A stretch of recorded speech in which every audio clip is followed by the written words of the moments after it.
Bienvenidos a la sesión número 12 de la unidad número 6 del curso Proceso Administrativo.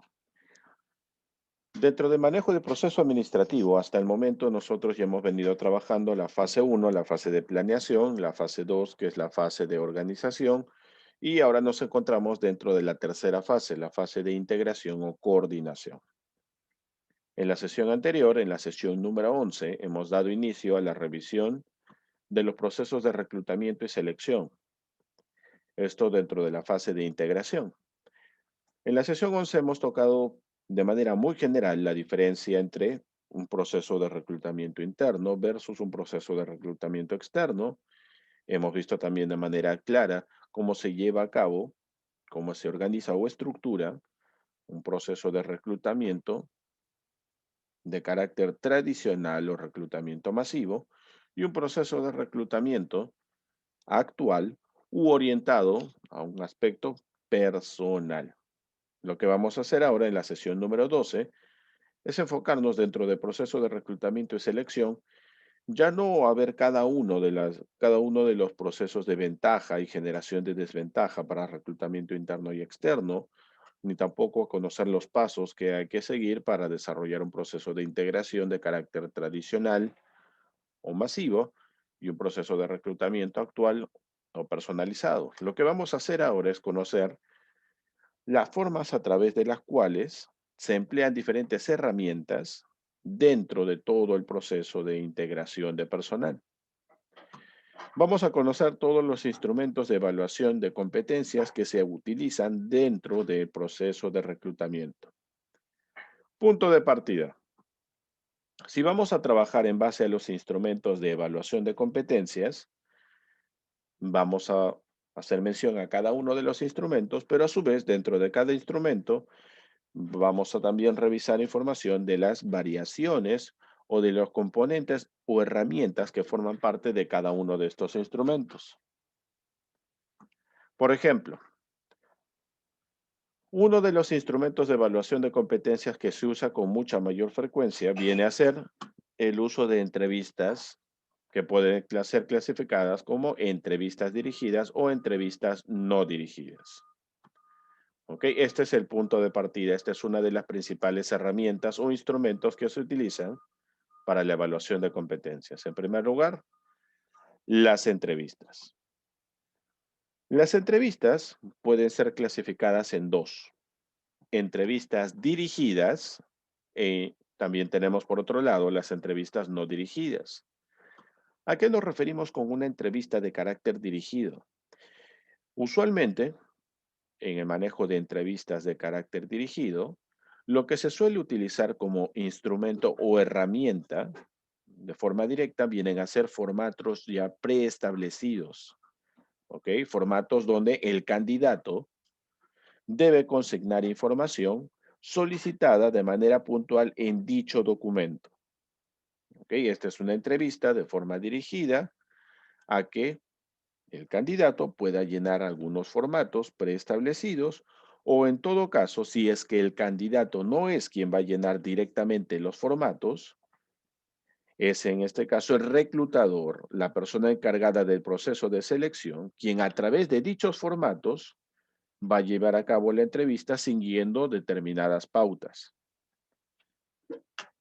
Entonces, concluyamos lo siguiente. Cuando usamos una entrevista como herramienta para un proceso de evaluación de competencias, si la entrevista es dirigida, esta entrevista utiliza de por medio un formato preestablecido.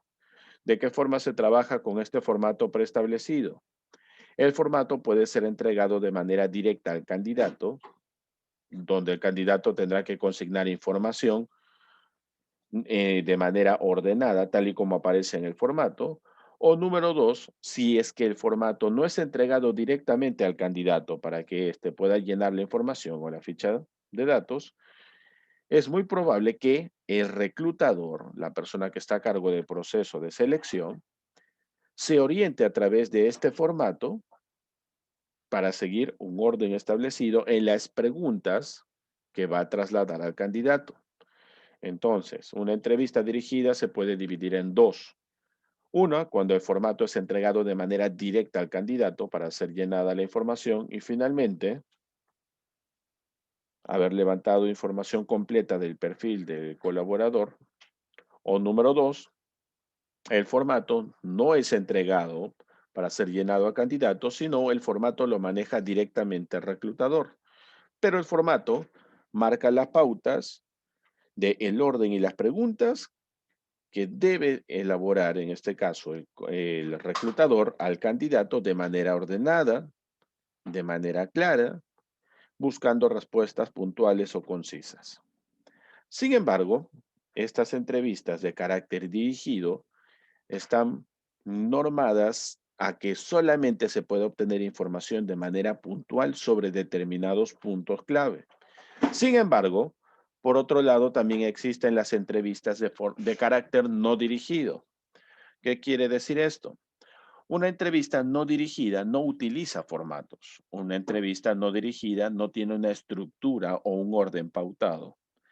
Una entrevista no dirigida es una entrevista de carácter libre, es decir, viene a ser un proceso de interacción mucho más natural. Es un proceso de interacción en el cual ni el candidato ni el reclutador desvían la atención de la interacción a la revisión de un documento. En una entrevista no dirigida, una entrevista libre, ese proceso de interacción, ese proceso de comunicación se da de manera mucho más natural, para lo cual como requisito la persona encargada de ejecutar el proceso de reclutamiento debe generar una conexión empática con el candidato para generar consigo o para traer como consecuencia de ello la mayor cantidad de información posible de manera clara, de manera directa y sobre todo información que sea brindada de forma natural, información que puede darse de manera tal que sea considerada fidedigna. Sin embargo, recuerda, dentro de las entrevistas, se puede trabajar tranquilamente un formato dirigido o un formato no dirigido. Lo recomendable es utilizar un formato no dirigido, es decir, llevar a cabo una entrevista en la cual toda la atención radique en la interacción entre el reclutador y el candidato, que se dé con naturalidad, que la atención no se desvíe en ningún momento en la revisión de documentos. Mientras que una entrevista de carácter dirigido es una entrevista a la cual se enfoca más en obtener información que en el proceso de interacción, dado que la información en una entrevista dirigida viene a ser llenada en un formato por parte del candidato o es una guía para llevar a cabo la entrevista por parte del reclutador. Pero al existir un formato de por medio, la atención se desvía, se pierde la conexión visual e inclusive esto podría traer como consecuencia una mala interpretación sobre la atención prestada de cada una de las partes. Existen también técnicas de simulación. Técnicas de simulación. El psicodrama, es decir, llevar una situación, en este caso ficticia, una situación entendible prácticamente como algo real, o la dramatización, que es el juego de roles, ¿no? Esto lo hemos visto en la sesión anterior, en la sesión número 11, ¿no? La dramatización o el juego de roles, donde en este caso el reclutador se pone en el papel de candidato, se pone en el papel de colaborador y el candidato se pone en el papel de jefe. Y se lleva a cabo un proceso de dramatización o roleplay. Se le pide que tome decisiones. ¿Cómo es que abordaría una buena o una mala noticia con el colaborador? ¿Cómo es que en este caso llamaría la atención? Es decir, es una técnica de simulación para poder evaluar cuál es el manejo que podría tener el candidato frente a una situación difícil. También contamos dentro de las herramientas con las pruebas de conocimiento, que pueden ser de carácter general o específica. ¿Qué quiere decir esto? Muchos puestos de trabajo, sobre todo los de rango jerárquico medio y alta dirección, requieren no solamente de habilidades conceptuales propias de una carrera profesional, no solo de habilidades blandas, ni tampoco solo de habilidades técnicas o prácticas operativas, sino que se requiere de cierto manejo en información de un carácter general, como por ejemplo el dominio de idiomas, cultura general, conocimiento del ambiente externo de la empresa, las variables del macroambiente externo, qué es lo que sucede en el aspecto político, económico, social, tecnológico, ecológico, legal y el manejo de idiomas. Esta información es importante porque las pruebas de conocimiento se utilizan, como mencionamos hace un instante, en el nivel jerárquico medio, gerencias de mando medio y la alta dirección. La finalidad es que los colaboradores de este rango jerárquico medio y alto posean, aparte de las habilidades blandas, técnicas y conceptuales, habilidades en idiomas que les permitan interactuar a otro nivel, ¿ok? Con un mercado internacional, y a su vez que posean información y el dominio de dicha información del macroambiente externo para la toma de decisiones, ¿no? Conocer qué sucede en el ámbito político, económico, sociocultural, tecnológico, ecológico, legal. Porque el nivel jerárquico de rango medio y alta dirección son niveles jerárquicos en los cuales se toman decisiones, las cuales van a impactar finalmente en toda la organización. Pero también es muy probable que dentro de esas pruebas de conocimiento solamente se requieran pruebas de conocimiento de carácter específico, es decir, relacionadas a la cultura profesional o al conocimiento técnico o práctico del puesto al cual se está tentando. Estas pruebas de conocimiento específicas se orientan más al nivel jerárquico medio, gerencias de mando medio y al nivel operativo, ¿no? Aparte de ello, podemos encontrar también como herramientas las pruebas de personalidad, las pruebas expresivas, las proyectivas y los inventarios. Una prueba expresiva puede ser las pruebas de carácter miocinético o evaluación de conducta, que es la de psicodiagnóstico.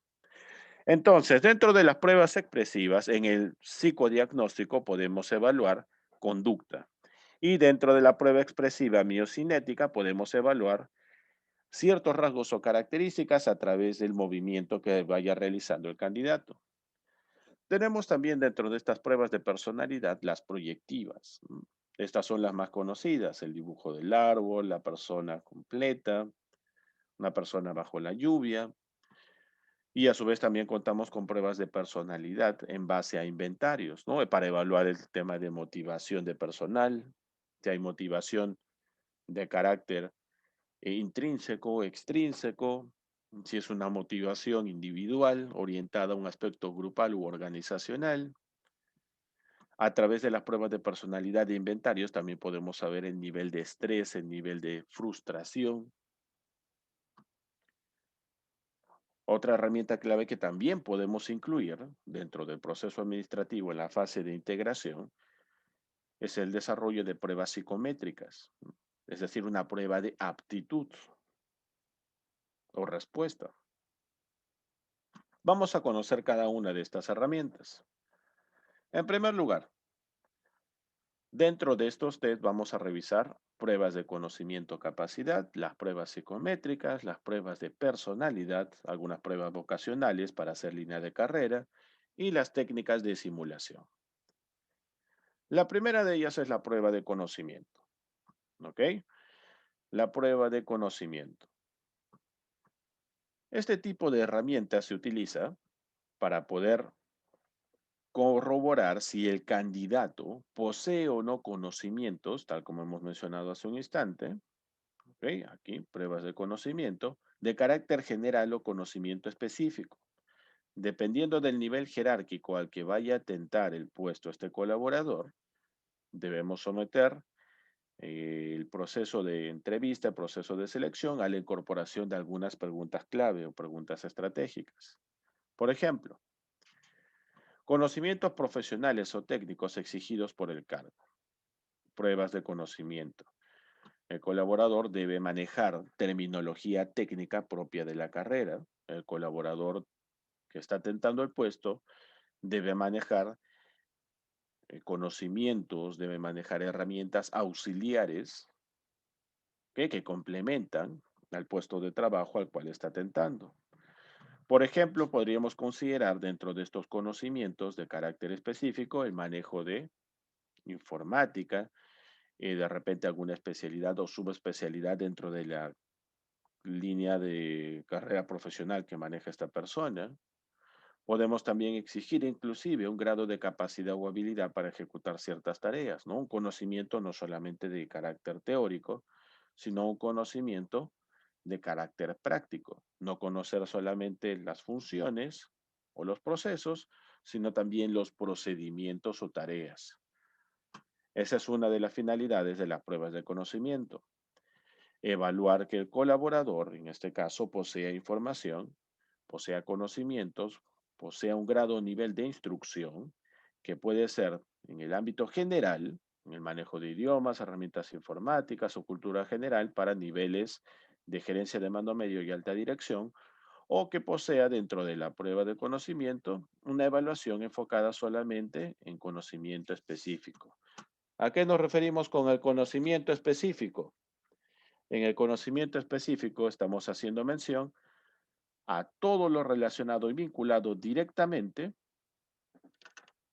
con el puesto de trabajo al que está tentando este colaborador. Las pruebas psicométricas que también mencionamos hace un instante, pruebas psicométricas de aptitud, ¿no? Para evaluar en este caso a nivel general o a nivel específico la aptitud del colaborador. Dentro de estas pruebas psicométricas se suele trabajar con la teoría multifactorial, ¿ok? Que es un estudio de Thorson. ¿En qué consiste? Se puede incluir dentro de esta evaluación, dentro de esta prueba psicométrica, el factor G, que nos habla del factor de inteligencia general, ¿ok? Es decir, medir el IQ. El factor V, que nos lleva a conocer el grado o nivel de comprensión verbal, la retención de información. ¿Ok? Esto, por ejemplo, se evalúa a través de la comprensión de textos. El factor W, la fluidez verbal, aquí lo que se puede evaluar es que el colaborador sea elocuente y maneje terminología técnica, que tenga un vocabulario bastante amplio. El factor N nos lleva a evaluar el conocimiento numérico, rapidez y exactitud en cálculos. Esto se suele evaluar en las empresas a través de una breve aplicación de examen de razonamiento matemático. El factor S, relaciones espaciales. ¿Qué quiere decir esto, profesor? Ubicación, orientación. Esto se lleva a cabo a través de, igual, una evaluación en un contexto de identificación de series, por ejemplo. La memoria asociativa. La memoria asociativa está relacionada a qué?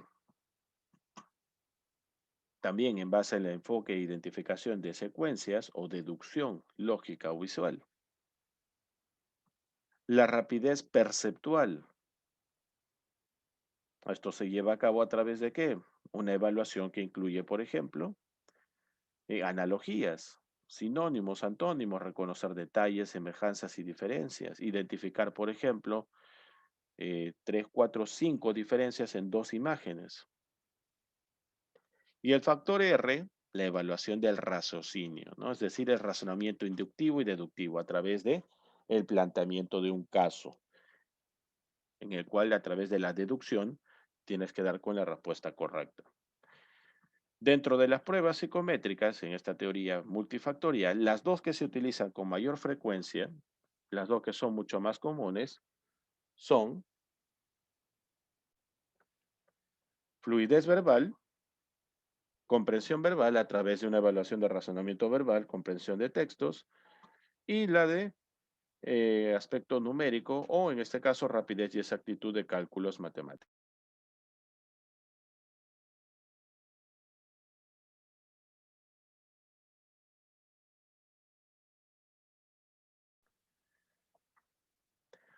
Pasamos a revisar ahora dentro de estas pruebas psicométricas cómo es que se clasifican.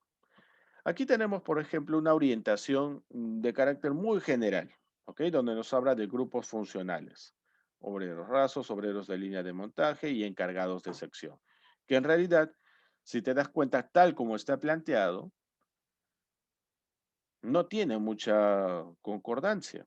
¿En qué sentido? Encargado de sección es un puesto que se encuentra dentro del nivel operativo, pero No es un operario, ¿no? No es un obrero como tal, puede ser un supervisor, un coordinador, un encargado, un jefe de grupo, pero que está dentro del nivel jerárquico operacional.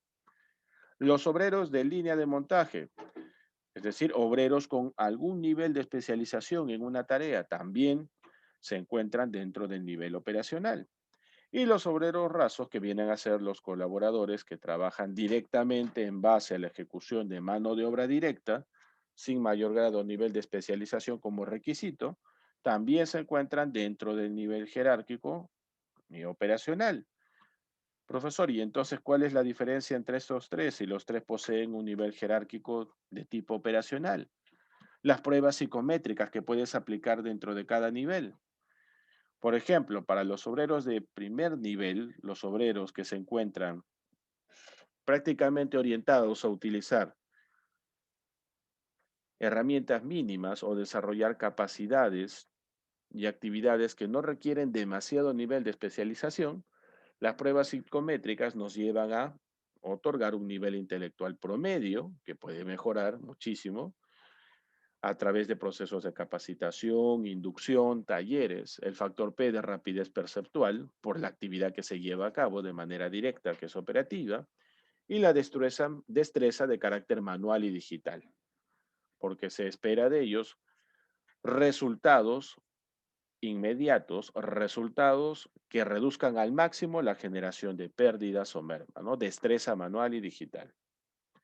En los obreros de línea de montaje, las pruebas psicométricas deben ir orientadas a obtener resultados de nivel intelectual intermedio, un factor P de rapidez perceptual por el nivel de especialización, la destreza manual y digital, y el factor S, que es el de relación espacial, por la diferenciación de sus tareas o actividades en la línea de montaje, que es un nivel de especialización.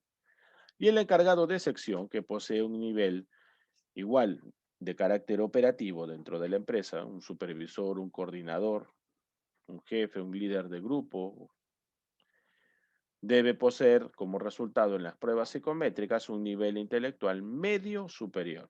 En el factor V, comprensión verbal, porque el encargado de sección, pese a que está en el nivel operativo, trabaja mucho más orientado en base a manuales, procesos, procedimientos, flujos.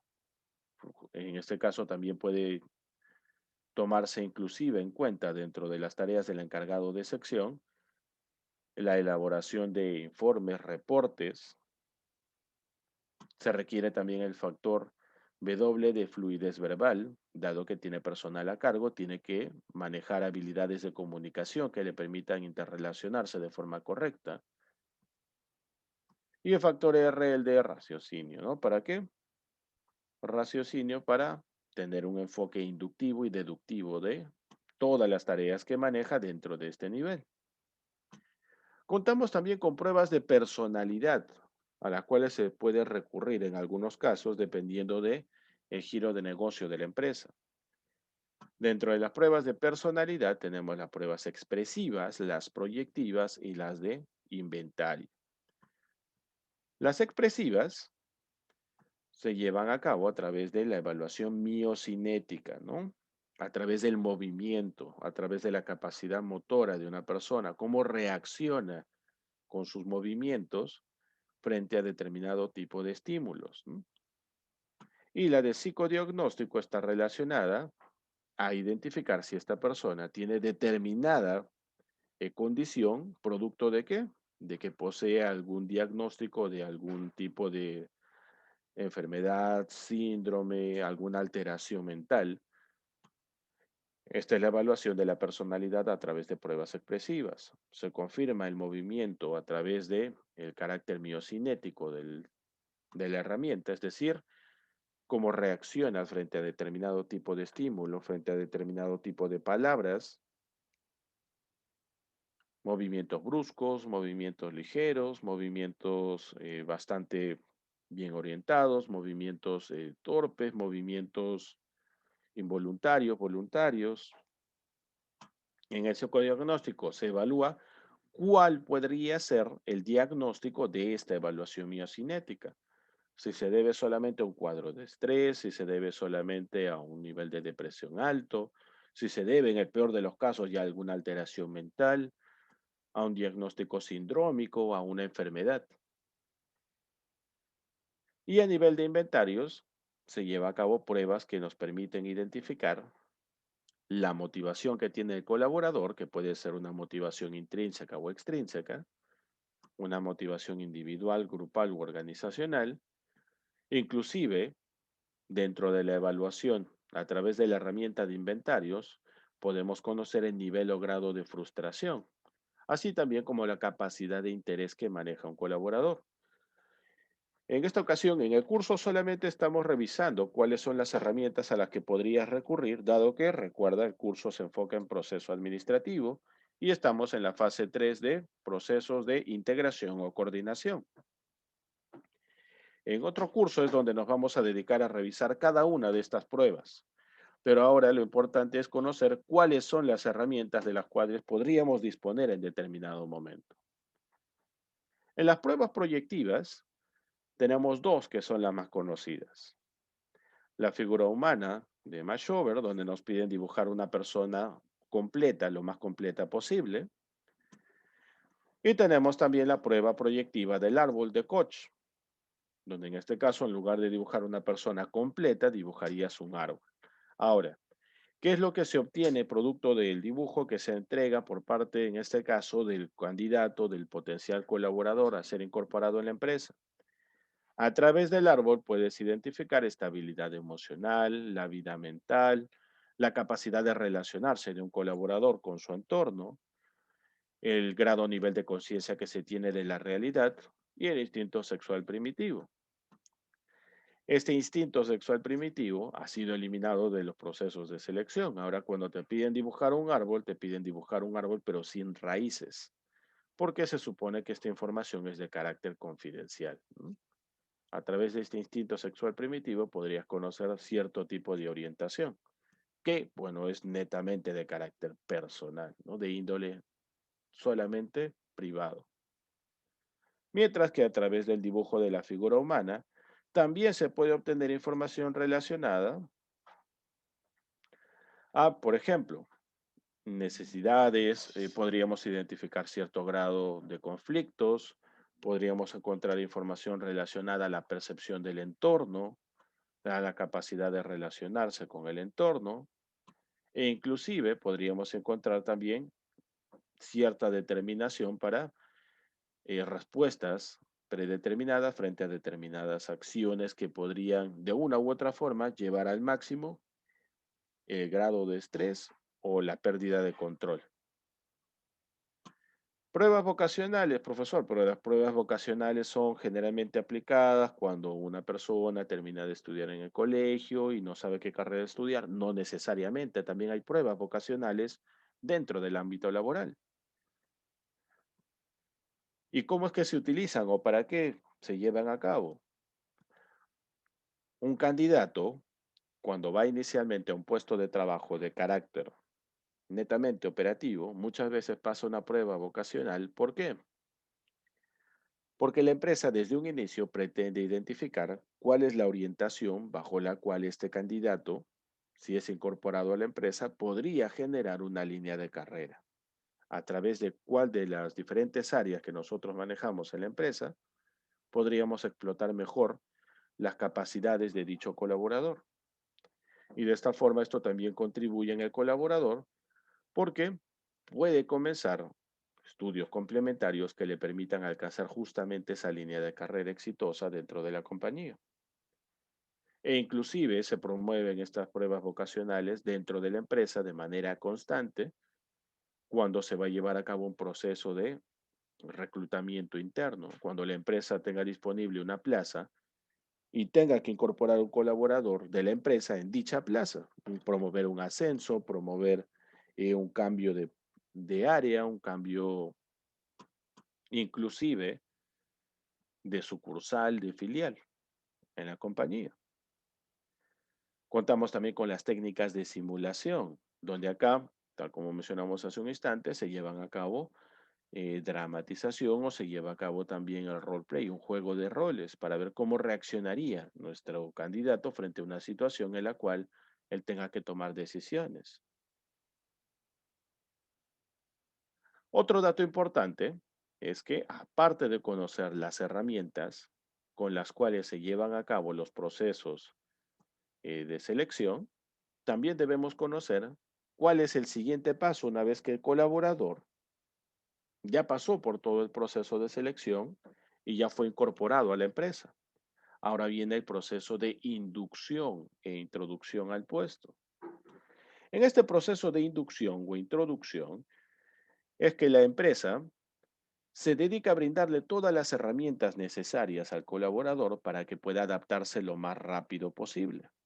Es más, si sabemos de forma clara en el manejo de los contratos que se establecen de manera formal en una empresa, siempre hay un periodo de prueba de 3 meses.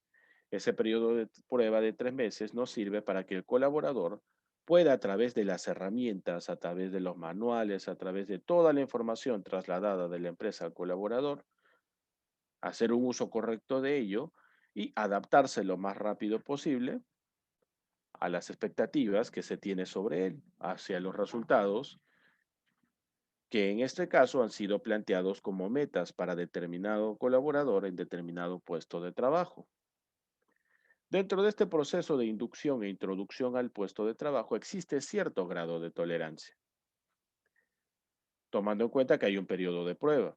Sin embargo, este periodo de prueba sirve también para evidenciar qué tanto potencial posee el colaborador como para mantenerse en el mismo puesto de trabajo o, al finalizar los 3 meses, pasar a un nuevo puesto. Y que esto solamente haya sido un proceso de tránsito en cuanto a la evaluación de su adaptación a la empresa y a los resultados que se podrían obtener en él en otra posición laboral. Existe en este proceso de inducción dos etapas, la introducción al departamento de personal y la introducción al puesto. La introducción al departamento, ¿en qué consiste? Manejar información sobre, conocer en primer lugar a la empresa, la visión, la misión, los valores, las políticas, las indicaciones de disciplina que aparecen en el reglamento interno de trabajo, las prestaciones a las que tiene derecho por la prestación de sus servicios, recibe una compensación, cómo es que ésta se va a graficar o se va a ver reflejada en su pago mensual. Así como también, dentro de la inducción al departamento de personal, se busca acercar un poco más al colaborador en el entorno en el cual se va a desarrollar de manera permanente con todo un grupo humano, con todo un equipo del cual él va a formar parte. Mientras que en el proceso de inducción orientado al puesto, aquí usualmente la empresa suele colocar al colaborador nuevo bajo la tutela de un colaborador mucho más experimentado en esa misma área, de modo tal que se lleve a cabo un proceso de aprendizaje no solo de manera, digamos, propia o un autoaprendizaje por parte del mismo colaborador, sino con un acompañamiento al lado, con alguien que maneja ya mayor experiencia en ese puesto, con alguien que podría inclusive facilitar o acortar el proceso de adaptación del colaborador. Y con esto hemos terminado la revisión de la sesión número 12. Recuerda nuevamente, para tener un poco más clara la información de la sesión 12, revisa la sesión 11. En la sesión 11 es donde nos referimos inicialmente a los procesos de reclutamiento interno y externo y a los procesos de incorporación de colaboradores por medio de integración, considerada tradicional o masiva, actual o personalizada. Lo que hemos hecho ahora en la sesión 12 ha sido enfocarnos sobre todo en el manejo de algunas herramientas. Es cierto, no estamos revisando al detalle cada herramienta porque eso lo vamos a ver más adelante en otro curso, en otro punto. Lo que hacemos ahora en esta fase de proceso administrativo es conocer las herramientas que existen de por medio que podríamos utilizar en determinada situación, pero la aplicación de ellas las vamos a desarrollar mucho más adelante. Cerramos aquí la sesión de clase correspondiente a la unidad 6, sesión 12.